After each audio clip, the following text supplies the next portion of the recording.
Hey, welcome back. So we have already installed our development or development and distribution provisioning profile along my side with our certificates. So just to check if our development and distribution certificate is in there or not, so we can actually open our keychain and see that this is the distribution and this is the development certificate. So it seems fine. Certificate is valid, so it's fine. Now we can actually start our distribution of the app. The very first thing, when we want to upload an IPA to the TestFlight, it is required to have a app icon.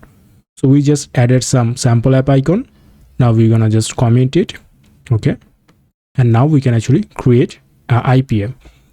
So to create an IPA, let's just have first select the app and then the device. We can select any iOS devices. From there, we can actually select product and then archive.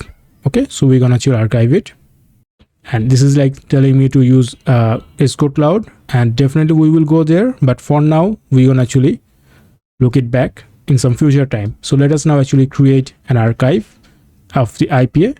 So yeah, it will take some time. I will skip some step, so see you soon. So now it is actually asking me for my password. So this is kind of like Xcode actually trying to access the keychain, stuff like that. So I'm giving access.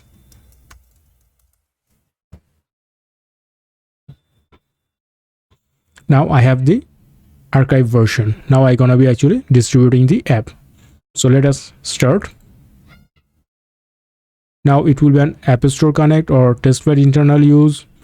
I think for now App Store Connect is totally fine. We might go with the internal in some future, but right now it is App Store Connect only. So now it will be like start preparing and uploading the IPA. In the meantime, I will be again ask for some access maybe. Let's see. It actually start to change in every version, so don't know. Let's see. Okay, now the app is ready. We can actually see this app on our App Store Connect. So let us move to our App Store Connect.